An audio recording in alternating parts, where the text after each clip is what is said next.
Welcome to That Entrepreneur Life, a podcast about entrepreneurship that takes you from idea to launch and beyond.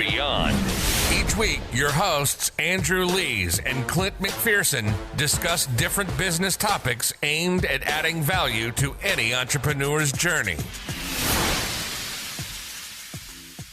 Welcome back, everyone, to another episode of That Entrepreneur Life. I'm Andrew Lees, and as always, I'm here with my co-host, Clint McPherson.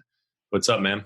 Not much, brother. Just living that entrepreneur life. And again, having a special guest on.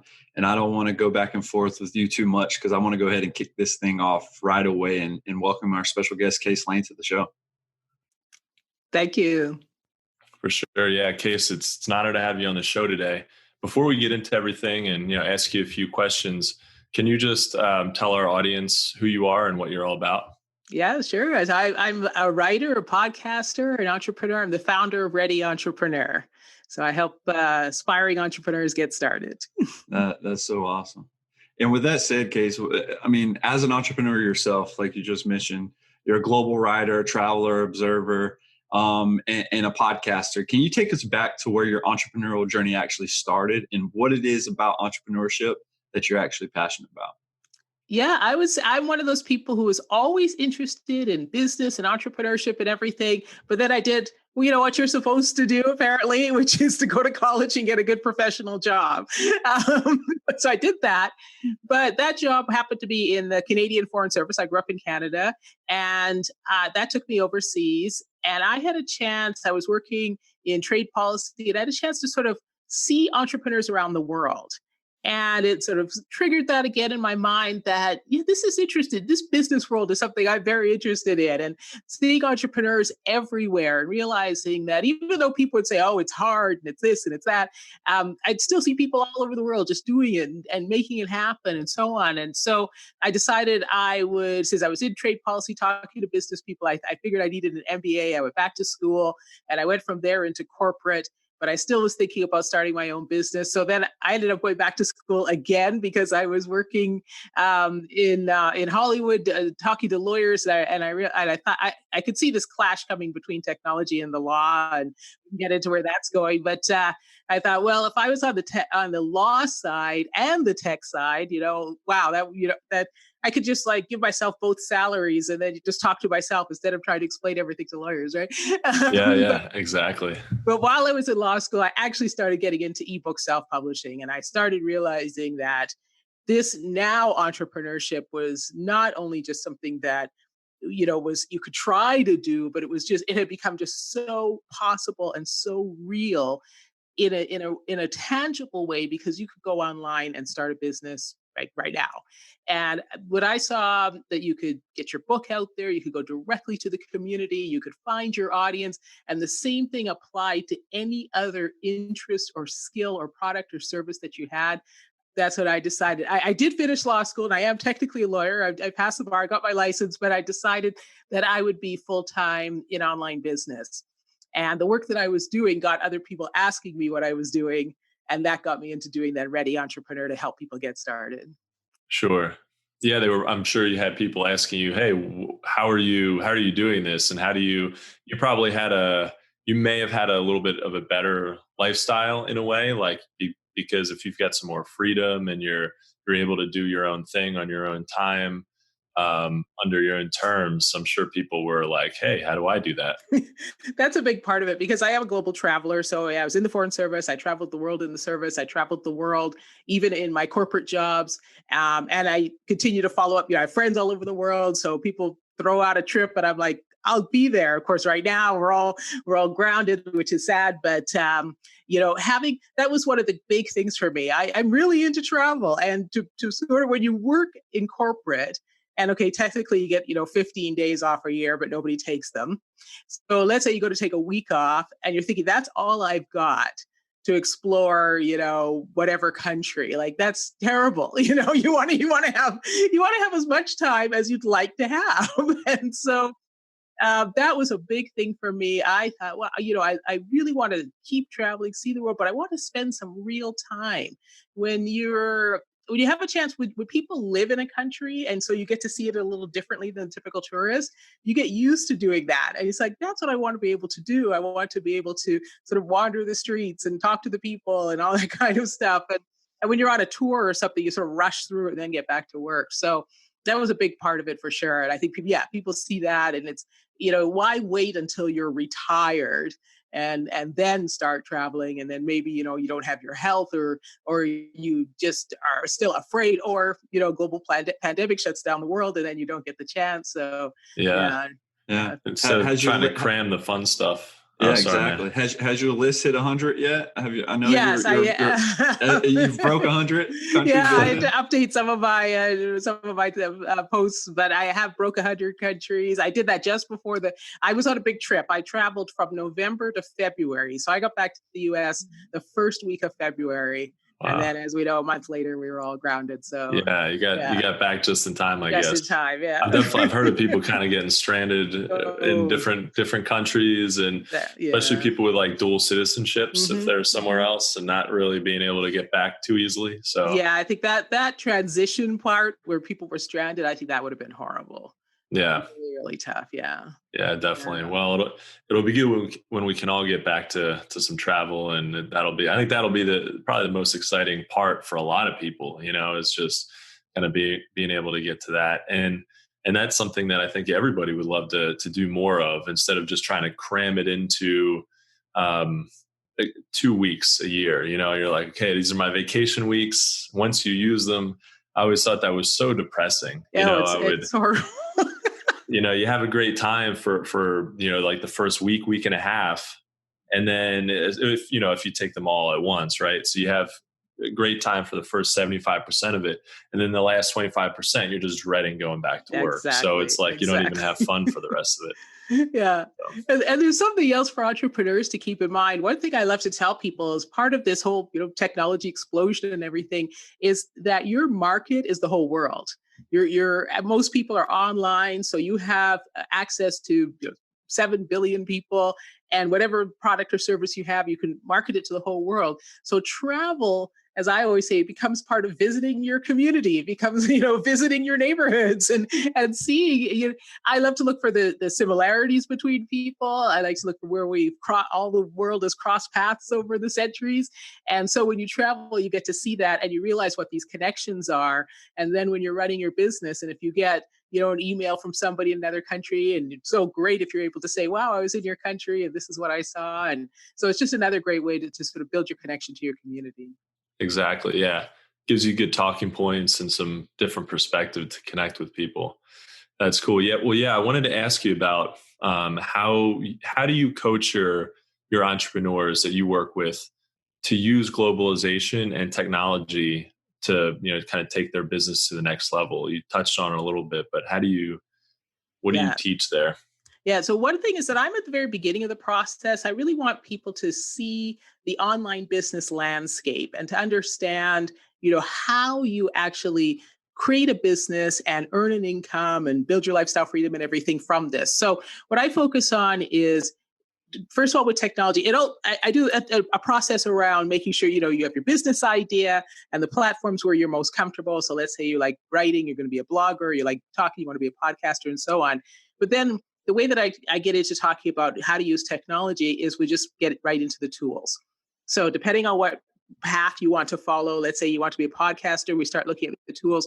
There are ways to get set up for free. And I always point that out to people as well. There's so many people who want to get started, but are really not sure what they want to do. And even when we go through the process of saying, well, do you like writing or do you like speaking? Or you want to be on camera? They're still not sure. So I always say, let's try, we're going to use the free services. And let's go, let's pick the one you think you like the most, start there for free. And if it starts to build up and work out, we could always transition to a paid hosting service or something like that. But I want to make it clear to people, a lot of people are afraid, people saying, I don't have the money to get started. That's one of those things no, you don't need anybody to get started. I mean, you really can start with just your time. You do. Entrepreneurs allocate resources. And so the resource could be your time, and that's or it's your money if you've got it. But if you've got your time and you put that time in, whether it's setting up a website, blogging, whatever you like to do, you can do that, and that's how you can start. And then as you reach out to build your community, it's what I was just saying before in terms of how you have to recognize that the entire world is your community. And a lot of people don't really understand that. Like they kind of get the idea that, yeah, you could watch, Hollywood movies in a foreign country type of thing. But what does it really mean on a day-to-day basis? And what it really means is that people have the same aspirations, they have the same issues, they have problems, they have anxieties, they want solutions. So whatever, or they just want entertainment, or they want education. So whatever your business idea is applicable to a much bigger community maybe than you're thinking about. Now, of course, you could have a business idea that is location specific. That's absolutely true as well. You can do that. But if it's more of a global approach, then what I say, you focus on what that community is. It's very, very important to know who you're talking to. And then you stick with your message, but you put that message out there into the world using social or building an email list, offering free products to get people started, things like that. And then what happens is you'll see people will come to you from all over the world. So I really encourage, like if people are running ads, I make sure, when you're starting out, you might want to run, target just people in a particular location. But then I always talk about how you branch that out, knowing not just what all the English-speaking countries are in the world if you're working in English, but also knowing which countries where English is taught in the schools in an early age. So those are going to be all part of your target countries as well, and you build up to them. So it's very important to be aware of that in the beginning, so that you don't miss out on your potential community, and they don't miss you because people are looking for you. They're looking for your ideas. Yeah, for sure. I would totally agree with that. I mean, I think we as entrepreneurs or anybody that has a product or service, they typically pigeonhole themselves, right? They paint that picture of just focusing, having that narrow focus and putting the blinders on. And sometimes that can be good. But then when you do rule out that, the audience is your world, and you're like, well, no, only 7,500 people that is in this niche that focus on this. And it's like, what kind of market research did you actually do? Because you mentioned it. A lot of us have the same needs, wants, and aspirations. And so if you really pigeonhole yourself, and you're losing all of that, because you can talk to another audience, right? And like you said, there's so many other places that speak English, or English is their second or third language, and they can really still grasp your product and service. I mean, I love what you just said, and I really think as an entrepreneur, you got to figure out those touch points, and how to figure out how to reach out and get your message across to the right audience, and not just the audience that you have envisioned in your head, right? Right. I mean, you do need to know what your message is and stick with that. But in terms of demographically trying to be too narrow, again, I'm sure somebody's going to say I've got this business which is only for this town or whatever. Okay, fine. but in general, what you're looking at, if you've built a business from your interests and your skills, or you're just your hobbies, or just an idea in your head, you can think about, well, there's probably other people that came to this conclusion. And the idea I always say is that those people are not just around you, they're out there in the world. And it gives you even a bigger opportunity with your business, because some people worry that, everything's been done, but it's not, we're not even close to having everything done, right? And many times we're not close because it hasn't been done in the way that you can do it. So that particular product or service is not being offered in a way that resonates with you. And so if that's the case, there's probably more people out there that are thinking the same thing, and they're out there in the whole world. And that's why it's so important to reach out to them. And so through all your work and your studies and travel, obviously we've mentioned that you've had the opportunity to observe and interact with entrepreneurs all over the world. And so you also mentioned on your website, when I was browsing it, that they have taught you specifically how entrepreneurship is woven, through the human DNA, which I thought that was cool and pretty powerful.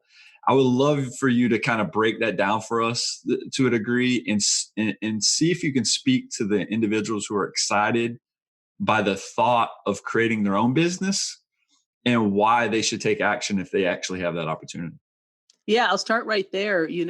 Here's the thing, you're not alone. So that's what I like to say. And so many people within maybe their family or their community, people are going to be hesitant around the idea of starting a business. And it is just this part of us that says, oh, it's risky and it's scary and you should do something safe and all of that. So all these people might be discouraging you. But if you're that person who just can't get business ideas out of your head, you're that person who goes around saying, I could do that better. Or why isn't there a version of this? Or why doesn't that, if you're that person, again, you're not alone. There are people like you all over the world, and they're thinking the same thing. And so the only difference between those who make it and those who don't is actually acting on it and keep going, the perseverance. Consistent. Yeah. Yeah.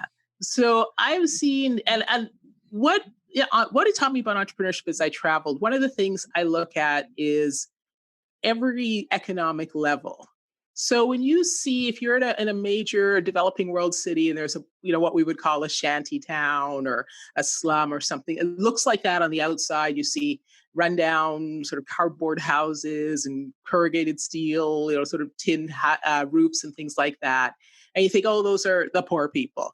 But then if you actually go in, which I would do, and obviously go in a safe way, some places are dangerous, so go in, it's safe. But if you actually walk in to what are the roads and of these neighborhoods, you will find the entrepreneurs in full force. You'll see the hairstylists, the dressmakers, the electricians, the mechanics, the one who rents out the TV for people to watch movies like this.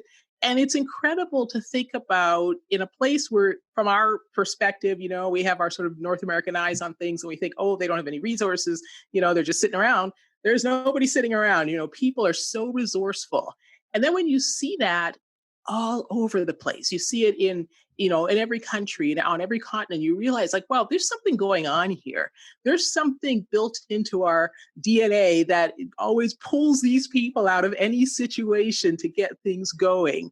So even what looks like a poor neighborhood, there's some intrepid, entrepreneur who's figured out how to string electricity for everyone. And it's the same sort of, I'll say again, sort of DNA or the same kind of spirit that has got, the billionaire sitting in a mansion somewhere who figured out how to tinker with a computer. I mean, so this is something that I believe is happening everywhere. And just on I don't want to get into deep geopolitics or anything, but it just so happens that a lot of the multilateral organizations like the World Bank, the United Nations, the OECD, all those people that you pay for with your tax dollars, they have entrepreneurship programs. And I've always been intrigued by this gap between, let's say, our street level behavior where the family and friends are telling everybody, oh, don't go into business, it's too scary. And then but we're paying technically with our tax dollars for researchers to develop entrepreneurship programs that they're pushing out to the entire world. So there is that disconnect between, what we say and what we do. So what I've learned both the, I would say like the technical administrative level of entrepreneurship, which are these programs that are run to try and build entrepreneurship all over the world. And then I've just seen it on a street level with the average person who goes out there and starts to build a business, and can be anything from the little, store in what looks like a poor neighborhood to us, but it's, it's a store and that's how they're making money. And sometimes, yes, it's entrepreneurship by default. They don't have a choice. And oftentimes they could have gone out and maybe got a job in a factory or something, but they decided, no, they'd rather do something on their own. And that's that entrepreneurial spirit. So if you're one of those people who feels that urge, you can, and it's important to understand, again, you're in a world where there's a lot of other people who do the same thing and have that same sensation that you do. And I just think it's just part of our humanity to make sure that we have progress. Yeah, that's really interesting. What you said about, about entrepreneurship being in, not necessarily having as much to do with whether it's in poorer communities or wealthier communities or whatever, like we all have this sort of drive within us. I mean, that's I kind of had an interesting thought as you were talking about that if when your back's up against the wall and you need to make progress in some way, and entrepreneurship, trying to figure something out on your own, I wonder if that's more of a default than not. We think like, we don't think of it as a real safe, road, that there's more established, that, get a job with a company that's well established, that, it's a lot safer. But, it's interesting that, if people are turning to entrepreneurial, to just figuring it out themselves and making a business and like, hey, I need to make money, I'm going to figure this out on my own. I wonder if that's actually more of a default back against the wall kind of reaction than not. So, yeah, it could be. Our first instinct is survival. So, and who can you rely on except yourself? And so you have to start looking at what you can do. And I think for this time right now, this 2020 is the year that what you've just said becomes even more important. And I think visible to people, this idea that you have to be self-sufficient. You have to be able to respond and react to any situation, which is what entrepreneurs do. And sadly, we've all sort of grown up with this idea that the safe world is the one to go get a job for someone else. When in fact, if you take a look what's happening right now, who's still working? And if you're not still working, who's figuring out a way to work? It's the entrepreneurs, along obviously with the essential workers who are working so hard and so on. But so it is this, I think this is what's happening now. More and more people are seeing this reality. It's like, wow, and we need solutions right now more than ever. So not only is it that you have your back against the wall just in general, because maybe you've lost your job or something, but also you have this entire world crying out for solutions to so many problems at the same time that if you've got, any instinct in you to help in that process, this is your opportunity. Yeah, Case, you brought up a point that I was just going to touch on. I mean, when you look at it, right? Obviously, we're at what's going on right now is unprecedented. Obviously, it's happened way before, something similar, way before we even could imagine, right? Like, or could really comprehend, because we're living in a day and age where everything just seemed to be easy, seemed to be coming to us with technology. And then COVID comes. And then all the people that were scared, are the people that were like, hey, don't start that business, because it's unknown for them. They put themselves in a bubble, right? It's like when you go through college, when you go through all the stations that basically a lot of life dictates to you to a certain degree, right? A lot of people don't have that flexibility, and they build that comfort of knowing, okay, I went to school, I went through the motions, I got my master's, I'm here, I'm in the corporate world, living this structured environment.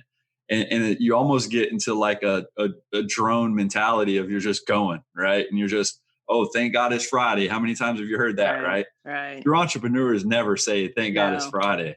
No, because I don't even know it's Friday. Exactly. Our minds, we don't even know what day it is because our minds are constantly going.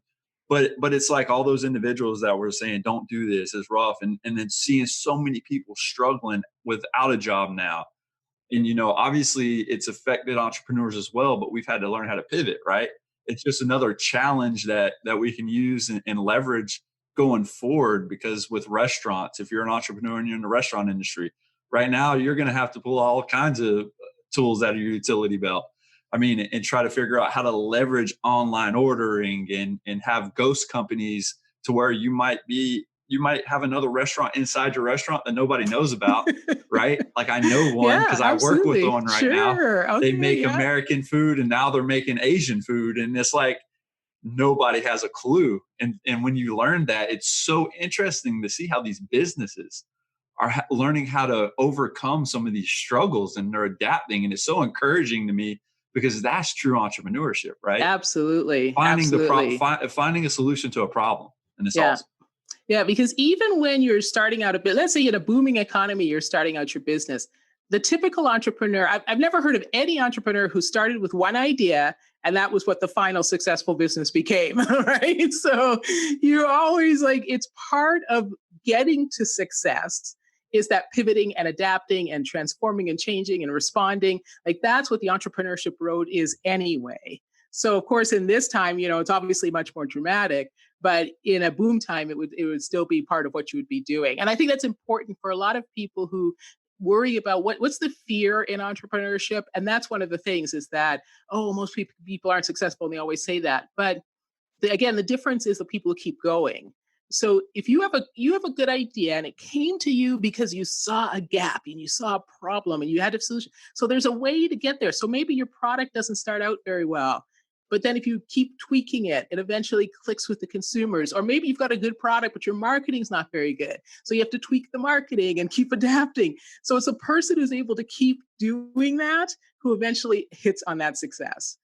And it's the ones who kind of give up that, are become the statistics that then everybody else uses to say it doesn't work. So. Right. And it's the one that actually takes action instead of having that thought in their head. Yeah. I think if you're obsessed with the process of entrepreneurship, of building a business, instead of being obsessed, some people are obsessed with the product.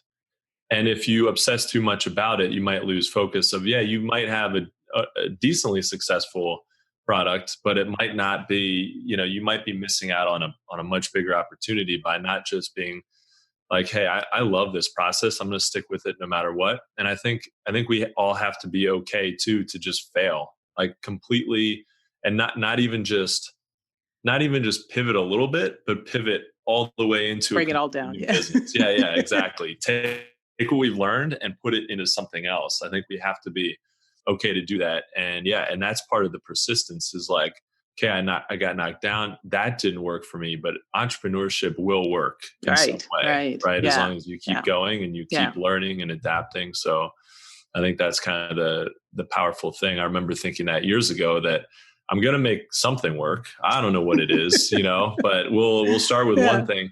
And now if I start a new business, I'm like, I see the product or service from the beginning and I'm like, I wonder how this is going to end up at the end. I can't see it now. It's probably not going to be this exactly, but we'll see, we'll take it on the journey. So yes. Yeah. And I'm glad you said that it's an educational experience because, it's not so much a failure because you'll take what you learned and you'll build on it. And each incremental step will get you closer and closer. So I always like to say, just take it as a learning experience, even if it, end up shutting down completely whatever that idea is and starting something brand new. Take everything that you did already was a learning experience, and then you move on to the next one. Exactly. Yeah. Yep. So going back to your business a little bit, your consulting and coaching business, what stage of business are the entrepreneurs that you work with typically, and what kind of businesses are they usually running? So I'm at the very beginning. So I'm for the people who say they'd love to get a business started, but don't know where to start. and because I draw mostly from what I call second career professionals. So I should say, I have foreign service career. And then after business school, I was a management consultant. And then I was a corporate exec. So I've done things like business process redesign and change management and some of these things, consulting things. So that's the world I draw from. And people are looking at then how they transition those skills to an online business. So almost all of it is based around information products and teaching, instructing people, courses, and so on around analyzing businesses and supporting business operations. Some of it's technical, like there's accountants and so on, but most of it is around looking at business operations. And actually for the online business world, there's this work that, people get started, right? And they move quickly and the business ramps up and so on. And then they realize that their systems don't exist. and it's very difficult to scale because the entrepreneur is still doing everything. That's very common. An entrepreneur starts out, as a solopreneur and then has a very difficult road making the transition to finding a good team and so on. And so there are people that are looking at how to help the online businesses that are ramping up quickly to make that transition. That's just something that's new for me, but I know that's going on. Yeah. And that's a good business opportunity of itself, that servicing other businesses as there's more and more opportunity for, millions of people to start something. Servicing businesses maybe 20, 30 years ago was much smaller. Like I remember when Shopify came around, I thought, it's pretty inexpensive. It's pretty easy to get into.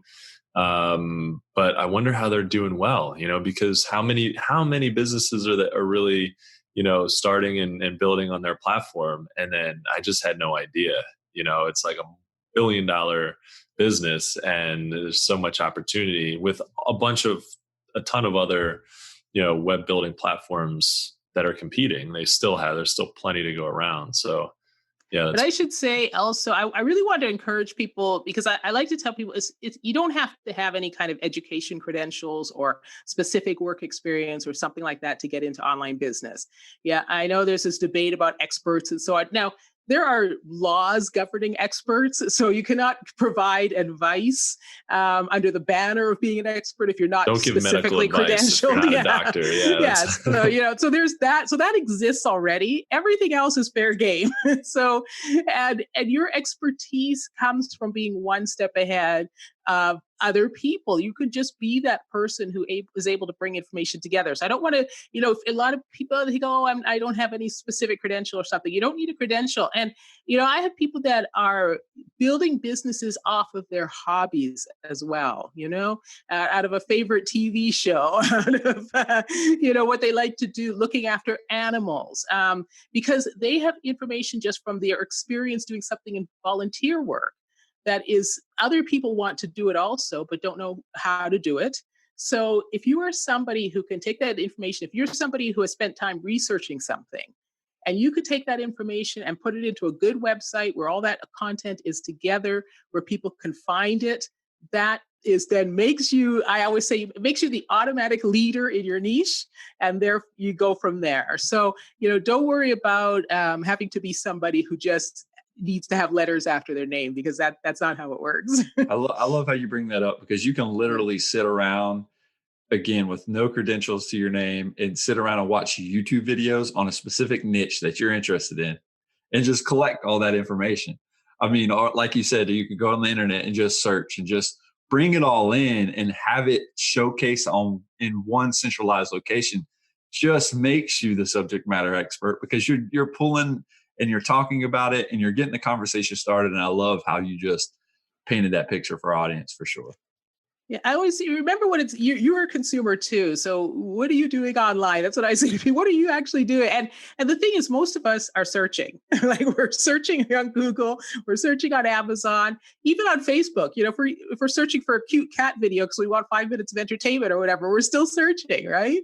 So if everybody's out there searching for stuff, that means that there's an opportunity, to place your content front and center. And people literally tell you what they're searching for when they type it into the Google search bar or they type it into the Amazon search bar. So this is just an extraordinary opportunity for you to see what people are looking for. And if that's an interest of yours and you can address it, you can provide that solution.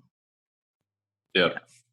And what do you think? What do you think you start with? Content and building an audience, or a product and then getting the content and building an audience from there? What do you typically teach? So I start where nobody starts, with yourself. So this is my book Recast, which is my latest book release, and it's the first 10 actions to take. And so the first 5 are foundational. And because I'm always worried about people who don't keep going, and I really want to grow the entrepreneurial community and really encourage people. And so I look closely at, why do they stop? And it seemed to me that it was these very trivial things, well, not really trivial in the end, but they just didn't get set up correctly. So I always start initially, foundationally. I'll just quickly go through, you figure out where you're going to work. You get your tools around you. You get your schedule set. You set aside the time and you stay committed to the time. So you start there. And then you get into what I call the creative steps, which is now we're working on the business. And we start again with with your interests, your skills, your hobbies, where do you want to focus your attention? If you have a business idea and you're good to go on that, we'll go forward with that. But what part of that business idea are you interested in? So if you are interested in gardening, what part of gardening? Is it the plants? Is it the soil? Is it the water? You still have to figure that out. So we focus a great deal on the business idea. And then the next thing would be the platform. So then where are you most comfortable presenting that idea? Is it again, you want to be a writer, a blog, podcaster? Are you good on camera? Do you want to, and one of the things I always tell people is, if you don't like any of those things, part of the online business world is the gig economy. is the people who you can hire to do it for you. So you could have a great idea, and let's say you're an executive, you're a corporate executive, and you just want to manage people. Okay, cool. Then we figure out how to put together your virtual team that is able to execute on your idea, and you can manage it and have that as your business on the side. You don't have to create the videos, you don't have to write the books, you don't have to do the rest of it. So that's the process, is to then so your interests, your platform, and now yes, you get into your content and your community at that point. Because when you go to look at your community, you want to, you have to know where you plan to approach them from. So if you're going to the podcaster community, you have to think about how people absorb information when they're listening to podcasts. So what is the content that you're going to create for that? Is it, you have, and I always stress the content, because your position as the automatic leader only holds if you have a unique perspective and a singular approach. Then you've got no competition. You're in that world by yourself. So that means your content, though, has to be really good at addressing whatever that unique perspective is that you're going with to meet that community's needs. So you're going to be working on creating content from the platform that you've decided you're most comfortable at. And again, as I mentioned before, if you're not even sure about that, just start off trying all the different ones. I also say, where do you like to spend your time? So if you spend a lot of time watching YouTube videos, but you don't think you like YouTube videos, well, let's take a look at that. Let's see what we can figure out there. Maybe, and if you don't want to be on camera, there's a lot of cool videos that do animation and this type of thing. So we sort of work through that, and then really focus on good content that really meets the needs of that community. And the biggest piece, of course, then becomes the marketing and the promotion and the distribution of that content so that people can find it. Yeah, that's awesome. Yeah, I love that. Definitely. Yeah, that's super powerful. So, Case, through your entrepreneurial journey, from the highs to the lows, everything you've experienced, what has been the most difficult thing about entrepreneurship to date? Mm-hmm. I call it rewiring my brain. So having been the one, like I said, doing what I was supposed to do and doing it often. I've worked for I've worked for a small business, the government. I've worked for a private partnership at a big global corporation. So I know all of those workplaces. I've been back to school a few times. So I've done, and I'm a big fan, because I'm a big fan of education and knowledge. So I know why people don't like college. And I agree on some of the, reasons that people are, especially right now, like you're not going to be pegged to go, for an online experience, when the best part of college is your network and your interactions and so on. But we can get that part. But so having done all of that, it always sticks in the back of your mind. Then how in the world can you walk away and go and start your own business on something you don't know anything about? Like when I first started out, like I said, it with ebooks, self-publishing, I didn't know how to put something on Amazon. Like I'll see people make that comment today, in forums and stuff and Facebook groups, or how do you actually put a book on Amazon? And I was that person. I was like, I can't believe you to just let anybody put a book up there. It can't be correct. There's got to be a trick. Right. There's got to be something going on here. Yeah, somebody's got to be checking this. Yeah. And then all the terminology I didn't know. What's a lead page and a squeeze page and all this? And I'm like, well, I've got a law degree, I've got an MBA, I've got all these other skills. Like, why am I trying to learn all of these things, all this new stuff? But the new stuff I'm also, obviously, since I keep switching careers and so on, I just have to have something new. I get to that point. I could have stayed in any of the careers and just sort of drifted along and maybe, whatever the rise would have been.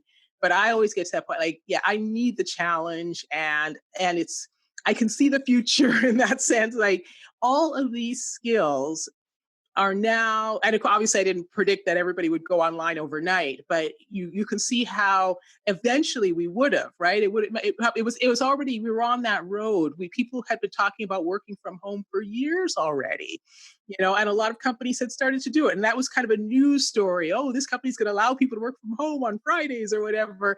And now then overnight, it just had to become everybody.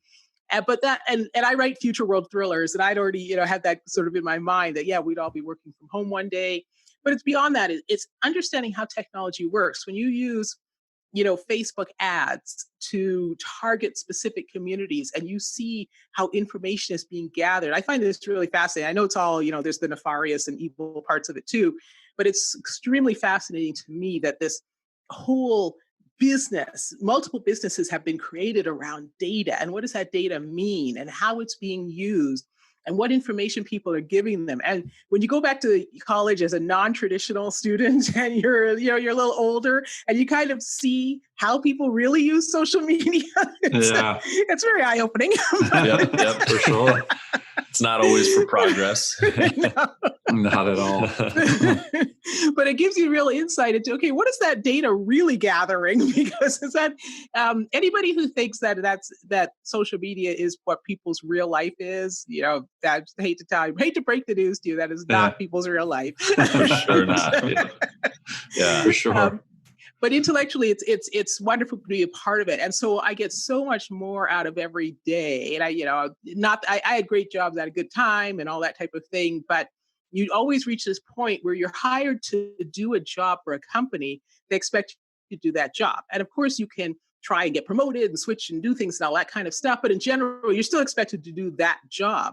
And when you work as an entrepreneur and you're learning and you're in this whole big world of online business, and there's so much going on in online business, and you can spend a day, on digital marketing, and then the next day on landing pages and so on, and we're learning how to do YouTube videos or whatever. And all of that are skills that you can be using now. You can totally see where you're going to use these skills going forward. Oh, for sure. Yeah. So you can apply them in any way, whether you decide to help other people, do that, whether you kind of become part of the gig economy where you're like, hey, I started this business and I got really good at editing videos, and I actually really like this to the point where, I could do this for somebody else, and I could actually have another business with that. So yeah, you realize how important all these skills are.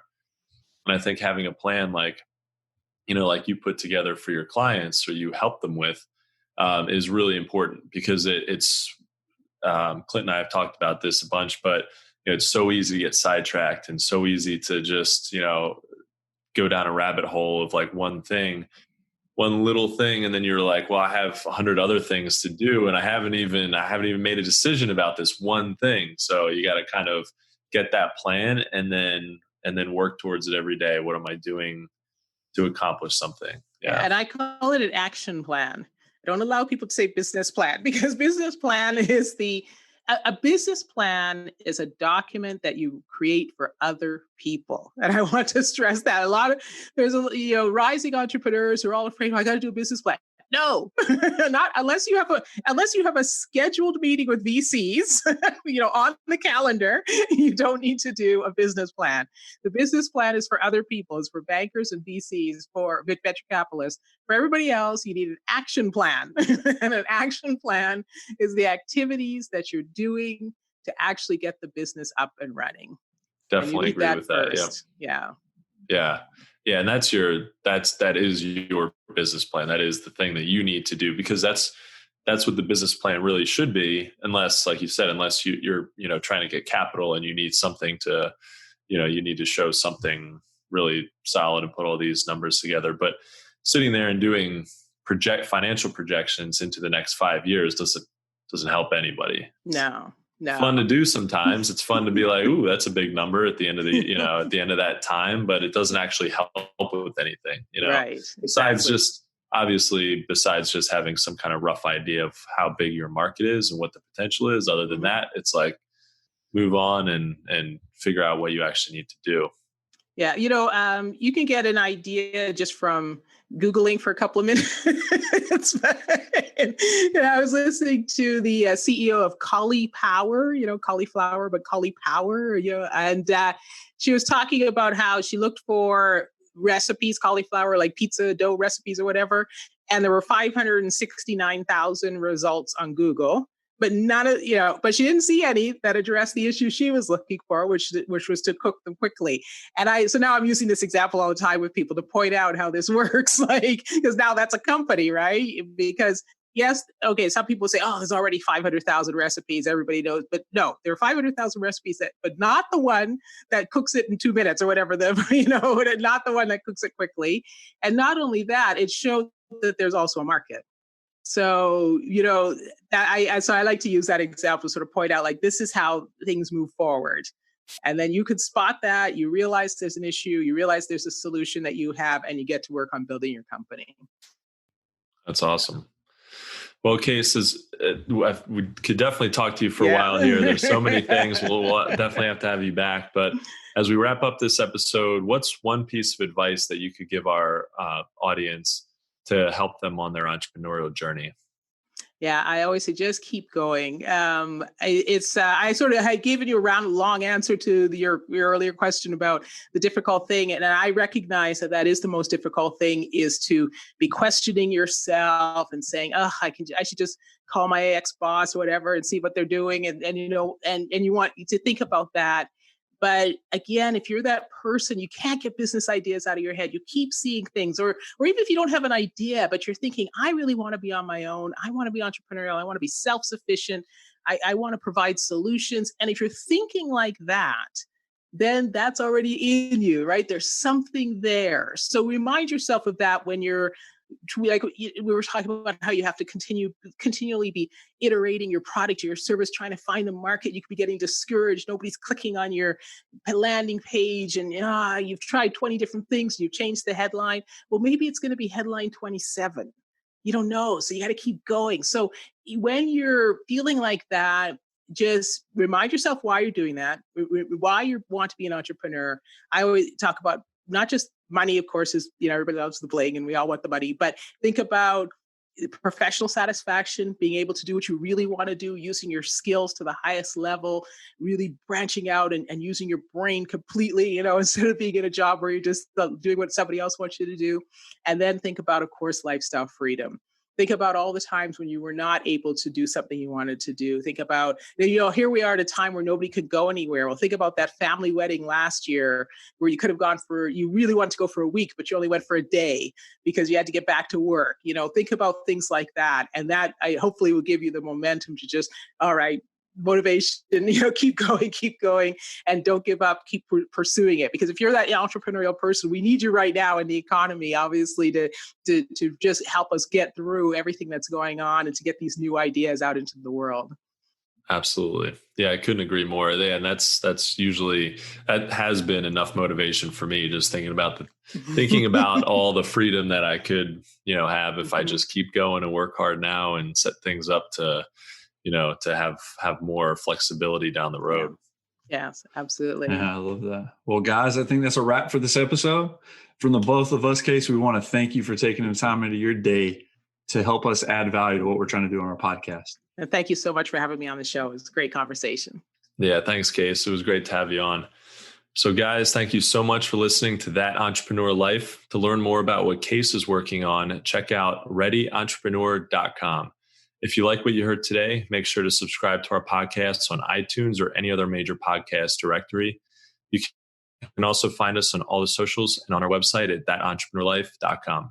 And with that said, we also want to quickly give a special shout out to our family and friends, to include all of our listeners, followers, and subscribers. If you find value in our show, please consider making a donation. Even just a few dollars helps us keep things moving along or brings value to your entrepreneurial journey. Thanks for continuing to support what we do as entrepreneurs, guys. And don't forget to join us next week for another episode of That Entrepreneur Life. Thanks for listening to That Entrepreneur Life podcast. Be sure to visit thatentrepreneurlife.com to join the conversation, access our show notes, and discover our fantastic bonus content. Don't forget to join us next week for another episode as we continue to add value. Until next time.